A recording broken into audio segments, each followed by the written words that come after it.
News one Maharashtra.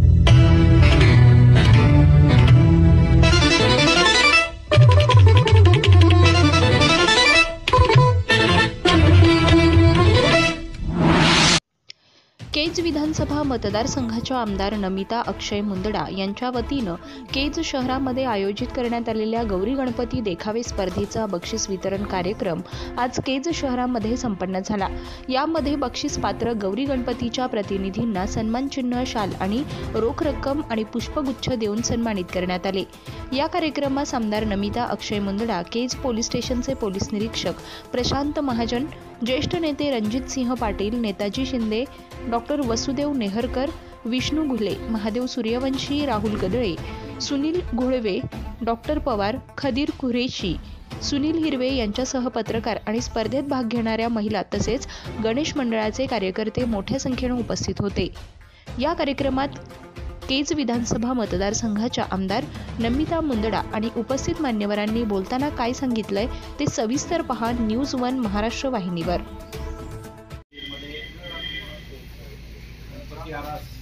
देखावा आणि महालक्ष्मी आरास देखावा स्पर्धा या स्पर्धेचं केजमध्ये आयोजन केलेलं होतं।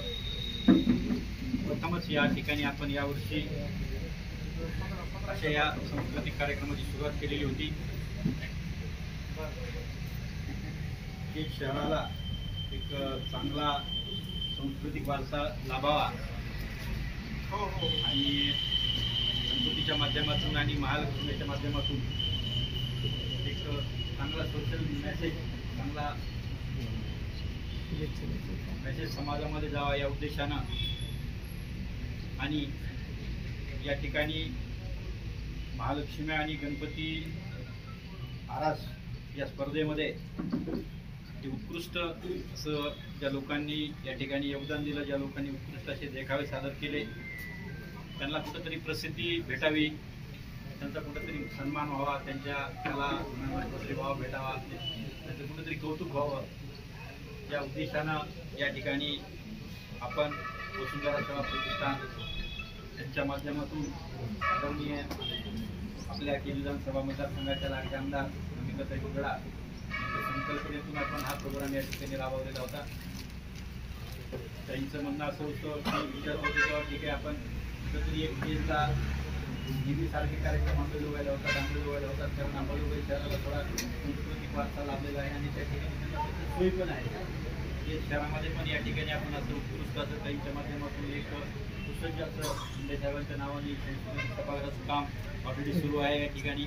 त्यामुळे कुठेतरी आपण एक सुरुवात या ठिकाणी करावी असं त्यांना वाटत होतं। त्यांची खूप इच्छा होती की महिलांमध्ये सुद्धा जावं, महिलांनी सुद्धा कुठेतरी पार्टिसिपेट व्हावं, महिला ज्या काम करतात किंवा महिला ज्या आता प्रचंड त्याने असं परिस्थिती पाहिली होती की गेली 8 दिवस आम्ही जवळपास महालक्ष्मी आणि गणपती आरासाचे देखावे पाहण्यासाठी आम्हाला पाहण्याला 8 दिवस लागले। या ठिकाणी ही पाहणी करत असताना ही पहिली म्हणजे वर्षाची यावर्षी पहिली सुरुवात होती, पहिली वेळ होती यावर्षी। त्यावेळी आम्हाला या ठिकाणी जी टीम आहे या ठिकाणी सर्व या टीममध्ये प्रामुख्यानं मी त्यांचं नावाचा उल्लेख करतो पापा, यामध्ये आमचे अभय कुलकर्णी असतील, यामध्ये आमचे हनुमंजी सौदागर सर असतील, यामध्ये धनंजय कुलकर्णी असतील, यामध्ये आमचे श्रवणकुमार जाधव असतील, आमचे या ठिकाणी मधुकर तिरसर सर असतील आणि आम्हाला नेहमी प्रोत्साहन देणारे माझे मित्र सहकारी आपले मिरगणे सर, विकासजी मिरगणे साहेब असतील, या सर्वांच्या संकल्पनेतून या ठिकाणी आम्ही सुरुवात केली आणि त्याला एवढा प्रचंड प्रतिसाद भेटला की जवळपास 40 महिलांनी महालक्ष्म्याचा आरास देवकामध्ये 40 फॅमिलीनी या ठिकाणी सहभाग नोंदवला होता आणि गणेश मंडळाचा या ठिकाणी आम्ही गणेश मंडळाला तर या ठिकाणी प्रत्येक वर्षीप्रमाणे अतिशय उत्कृष्ट असे देखावे सादर दरवर्षी करतात ते, त्यांना पण कुठेतरी प्रोत्साहन भेटावं आणि एक थोडे टर्म्स कंडिशन टाकले होते आम्ही त्याच्यामध्ये, किंवा तिकीट डीजेचा कुठेतरी वापर कमी करायला पाहिजे, ज्या गोष्टी नैसर्गिक एक हाताने बनवलेल्या असाव्यात असं एक त्याच्यामध्ये मेसेज जावं असं एक आम्ही केलं होतं। तेव्हा डीजेच्या आवाजामुळे भरपूर असं ध्वनी प्रदूषण होत आहे. त्यामुळे आम्ही काही गणेश मंडळाच्या लोकांनी अतिशय उत्कृष्ट असे देखावे सादर केले होते, पण त्यांचा नंबर फक्त त्या डीजे मला आला. त्यांना जी बक्षीस जी त्यांचं गेलं का त्याचं कारण ते होतं त्यांची डीजेचा आणि त्यांच्या आवाजाचा थोडा भयानक वापर होत होता. त्यामुळे पहिली अट आम्ही ती टाकली होती किंवा त्याच्यामध्ये तुम्ही ज्या लोकांना त्यांचे याच्यामध्येच आम्ही त्या माहितीपत्रक दिलं होतं, त्याच्यामध्ये तुम्ही त्या सहभागी होताना तुम्हाला कशाला कुठल्या कुठल्या विषयाला कुठली कशी सजावट देखावे आणि गणपतीचा रास अशा या स्पर्धेमध्ये भाग घेणाऱ्यांच्या बक्षीस वितरणाचा हा कार्यक्रम आणि या कार्यक्रमामध्ये ज्यांनी याचं परीक्षण केलं आणि पहिला, दुसरा, तिसरा नंबर काढण्याचं काम केलं असे या भागातले सर्व म्हणजे पत्रकार बांधव, या कार्यक्रमासाठी उपस्थित असलेले श्री मानवी साहेब, ज्येष्ठ व्यापारी अप्पा, आत्ताच आलेले आपले सभापती दिले साहेब, ज्यांनी आता प्रस्तावित केलं त्यांचे मार्केटचे उपसभापती नियंत्रण साहेब, सुनील भाऊ, इथं उपस्थित असलेल्या सर्व माझ्या महिला भगिनी, उपस्थित असलेली सर्व आमच्याबरोबर काम करणारे सर्व तरुण मित्र, वडीलधारी मंडळी आणि खऱ्या अर्थानं कैलासवासी विमलताईच्या नंतर अर्ध्यातून ज्यांची आपण सर्वांनी निवड केली आणि त्यांनी प्रत्येक ठिकाणी सांगत असताना सांगायचं की मी माझ्या सासूंचं अपूर्ण राहिलेलं स्वप्न त्यांच्या पावलावर पाऊल टाकून पूर्ण करण्याचं काम करीन. ते आज या 2 वर्षामध्ये पाहत असताना जर खऱ्या अर्थानं ते काम कोणी केलं असेल तर आपल्या भागातले आमदार आदरणीय ॲडव्होकेट नमिताताई मुंदडा यांनी, त्या आदरणीय आमदार आणि उपस्थित सर्वजण. कारण सकाळी मला निरोप मिळाला की आपल्याला या उद्घाटन सर्व या स्पर्धेतले महिला मला नेरकर सरांनी सांगितलं की कार्यक्रम ठेवतोय, म्हटलं मी वेळात वेळ काढून या कार्यक्रमाला नक्कीच येईल. कारण अशा प्रकारचा कार्यक्रम सांस्कृतिक कार्यक्रम आणि जसं आता पापाजींनी सांगितलं की आपली जी संस्कृती आहे ती पुढं चालत आली पाहिजे.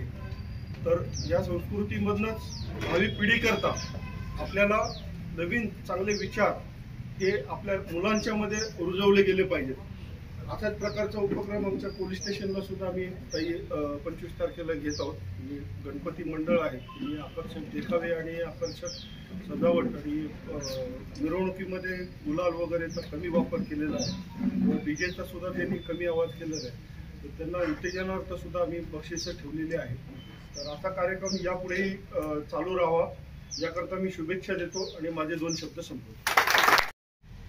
एवढं आपल्या सर्वांना काहीतरी विचार करण्यासाठी गोष्ट तुम्ही आज इकडे उपस्थित केली. नक्कीच त्याच्यावरती आपण सुद्धा म्हणजे आपण आपली टीम आपण सुद्धा कुठेतरी एक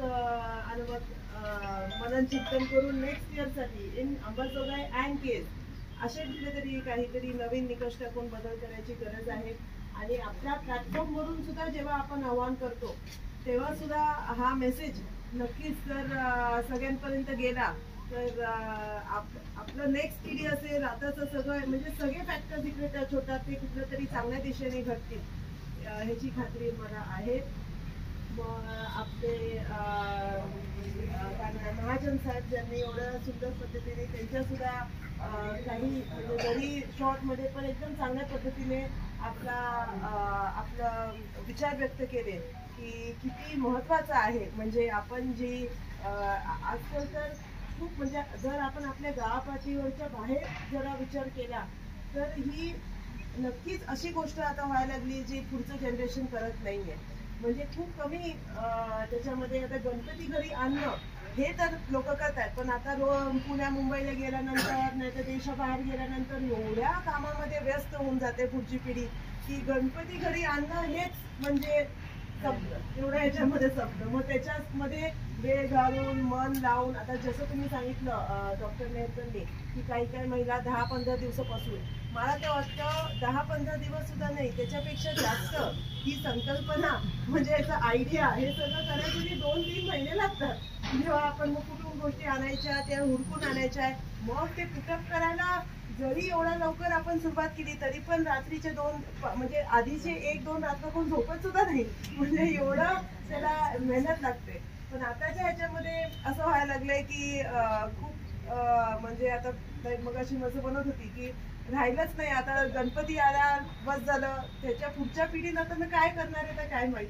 आणि ही तर आपल्या या एका सणाची गोष्ट झाली, दिवाळी असेल, होळी असेल, म्हणजे सगळ्या जे आपले जे सण आहे ज्याचा मूल्य म्हणजे जर आपण विचार केला तर त्याची ओरिजिन कशासाठी होती की आपण सर्वांनी एकत्र यावं, एकमेकांशी बोलावं, आपण एकत्र म्हणजे आपल्यामध्ये एक सेन्स ऑफ टुगेदरनेस व्हावा म्हणून हे सगळं आपण करायचो. पण आता कुठेतरी ते होत नाहीये आणि आता भलत्याच दिशेकडे जायला लागले, कॉम्पिटिशन होऊन आणि वेगळ्याच पद्धतीकडे सुद्धा काही यंग मुलं जायला लागली आहेत. तर कुठेतरी या सगळ्याकडे लक्ष ठेवून विचार करून काकाजी आणि अक्षरांनी आम्ही अंबाजोगाईला हा कार्यक्रम खूप वर्षापासून घेत होतो. पण मला आनंद आहे की आता केजमध्ये सुद्धा आपण सुरुवात केली आहे. केजमध्ये यावेळेस आय थिंक 40 एंट्रीज झालेल्या आहेत, 40 लोकांनी सहभाग घेतलेला या कॉम्पिटिशनमध्ये, ज्यापैकी आय थिंक आज अबाउट 6 लोकांना आपण बक्षीस वितरण करणार आहे, त्यांचं सिलेक्शन झालेलं आहे. मला अशी माझी इच्छा आहे की पुढच्या वेळेस म्हणजे नेक्स्ट इयर आपण त्याच्याहून जास्त लोकांनी नक्कीच सहभाग करावा. आणि आपण मग आता पुढे आपण जे यावेळेस सँक्शन करून गोपीनाथ मुंडे साहेबांच्या नावाखाली एक नवीन सभागृह केजमध्ये सँक्शन केलेला आहे, त्याचं काम आता सुरूच होणार आहे. पुढच्या वर्षी ते सभागृह कंप्लीट करून हा बक्षीस वितरणाचा कार्यक्रम आपण त्या सभागृहात चांगल्या पद्धतीने आपण मोठ्या स्तरावरती आपल्या या भागामध्ये सुद्धा कल्चरल प्रोग्राम जे असतात, सांस्कृतिक कार्यक्रम असतात, शाळेचे कार्यक्रम असतात, कुठलेही असते, त्याच्यासाठी एक चांगल्या पद्धतीने आता केजमध्ये हा सभागृह होणार आहे. मग जसं पापांनी सुद्धा एकदम सुंदर पद्धतीने नेताजी बाबा शिंदेच्या भाषणामध्ये त्यांनी सांगितलं की आपण काय म्हणतात म्हणजे आपण महिला म्हणून सुद्धा आपला जो सहभाग ह्या सगळ्या ह्याच्यामध्ये असतो. कारण जरी आपण खरा विचार केला तर 99% मेहनत आपलीच असते, पण ती जी असते त्याच्यामध्ये अख्खं कुटुंब सहभाग होऊन जातं. म्हणजे मुलांमध्ये ते नक्कीच पूर्ण पद्धतीने त्यांचा इंटरेस्ट असतो, म्हणजे वयाने मुलांचा इंटरेस्ट बदलत असतो, पण खूप पद्धतीने छान म्हणजे आपल्याला सुद्धा खूप चांगल्या पद्धतीने त्यांचा सहभाग मिळतो. मग आपण सुद्धा मग घरच्यांना सांगतो, अहो मला हे पाहिजे, हे आणा, ते आणा, हे लागणार आहे, मग ते सुद्धा त्यांच्या पद्धतीने प्रयत्न करत असतात या सगळ्या गोष्टी आणायच्या. मग जेव्हा गणपतीच्या आरत्या रोज घरी होतात तेव्हा आजूबाजूचे लोक येऊन बघतात, मग आजूबाजूचे फॅमिली सुद्धा म्हणजे आपण ज्यांच्या घरी जातो, जे घरी येतात, त्या पद्धतीने सगळं घर ह्याच्यामध्ये आपल्यामुळे पूर्ण पद्धतीने म्हणजे एकदम मिसळून जातं. आणि जसं बाबांनी सांगितलं की आपला आय थिंक आता पिसेगावला सुद्धा आपण हे काय म्हणतात आपलं क्रीडा संकुल सँक्शन केलेलं आहे, तर ते सुद्धा लवकरात लवकर म्हणजे आता तो स्टेज असा आहे की मी आर्किटेक्टवर बसून आम्ही प्लॅन्स फायनल करणं चाललं आहे. आणि एस्टिमेटमध्ये जेवढे आता सँक्शन आहे त्याच्यामध्ये फक्त काही गोष्टी बसू शकतात, तर मला त्याच्यामध्ये वाढीव एस्टिमेट करून अजून मोठं करायचं आहे. म्हणजे ज्या गोष्टी आताच्या फर्स्ट फेज सेकंड फेजमध्ये बसत नाहीयेत ते त्याच्यामध्ये पुढे आले पाहिजे. म्हणजे जसं आपण यावेळेस ऑलिम्पिक्समध्ये बघितलं की मनू भास्करने असं पिस्टल रेंज, तर त्याच्यासाठीचं हे सगळे असे नवीन आहेत, जॅव्हलिन असेल, आपल्या नीरज चोप्राचं असेल, नाही तर अशा वेगळ्या गोष्टींसाठी सुद्धा आपल्याला ऑफिशियल एक कुठली तरी जागा पाहिजे. तर फक्त रोजच्या ह्याच्यासारखं जॉगिंग ट्रॅक टाकायचा, स्विमिंग पूल टाकायचं आणि आय थिंक एवढ्याच गोष्टी जास्ती काही नसतात. बॅडमिंटन कोर्ट असतो क्रीडा संकुलमध्ये जर आपण इकडे तिकडे बघितलं, तर माझा विचार असा होता की अशा सुद्धा बाकीच्या गोष्टींसाठी जास्ती जागा लागत नाही, फक्त झोन ठरवून द्यायला लागतात. त्याचा विचार करून जर आपण केलं म्हणजे आर्चरीसाठी असेल, पिस्टल शूटिंगसाठी असेल, मग जॅव्हलिनसाठी, डिस्कससाठी, या गोष्टींसाठी जर आपण स्पेसिफिक जागा आपल्या या क्रीडा संकुलाच्या ह्याच्यामध्ये आत्ताच सहभाग करून घेतली तर आपल्याला पुढच्या ह्याच्यामध्ये आपल्याला काय माहिती आपल्या भागामधला तो कोणीतरी चांगला पटू निघू शकतो. म्हणून माझा तसा सुद्धा एक विचार चालू आहे. तर त्या पद्धतीने गावामध्ये सुद्धा केज शहरासाठी सुद्धा ज्या ज्या गोष्टी करता येईल त्याच्याकडे आमचा विचार असतो, आमचं लक्ष असतं की आपल्या जे मूलभूत सुविधा असतात, रस्ता, लाईट, पाणी, ह्याच्याकडे तर पूर्ण पद्धतीने आम्ही काम करत असतो, सगळेच करत असतात. पण ह्या जे बाकीच्या गोष्टी आहेत त्याच्याकडे कोणी, माझं तर मला असं वाटतं की खूप सारे लोकप्रतिनिधी लक्ष देत नाही.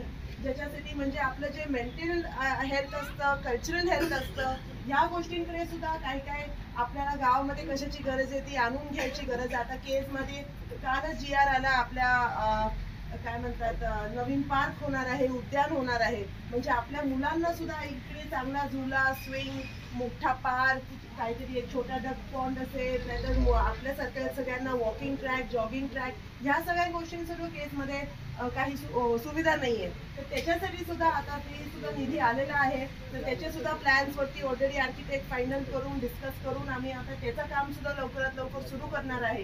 तर सांगायचा उद्देश आहे की सगळ्या पद्धतीने म्हणजे आपण जसं आता ही सुद्धा देखावाची जी कार्यक्रमाचे आपण बक्षीस वितरण करत आहोत त्याच्यासाठी सुद्धा आम्ही सर्वांनी आता अंबाजोगाईमध्ये अजून मोठ्या ह्याच्याने आम्ही घेत असतो. म्हणजे आय थिंक पथनाट्य असेल, नाहीतर अशा वेगळ्या गोष्टी असतात, रांगोळी स्पर्धा, ह्या सगळ्या असतात. पण ते सुद्धा मला मोठ्या स्तराने केजला सुद्धा सुरू करायचं आहे.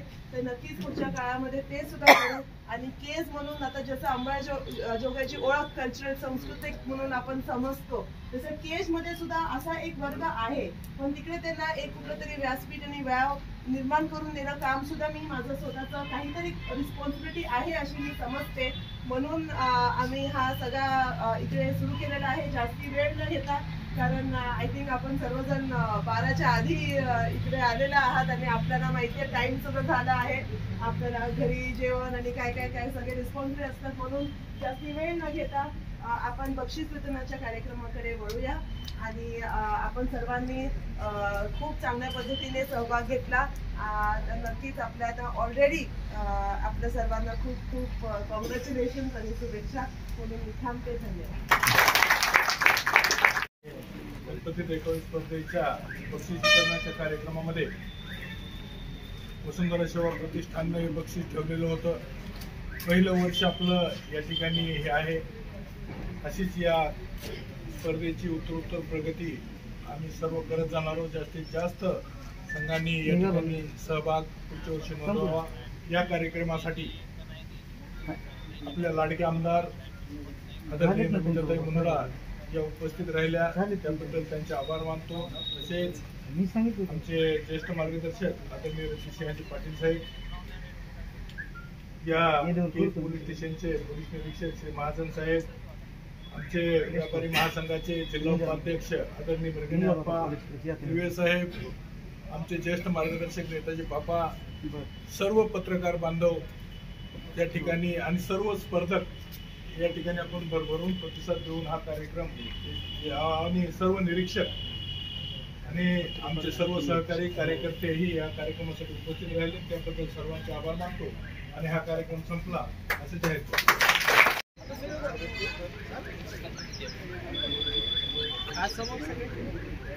सर थोडंच पाठीमागे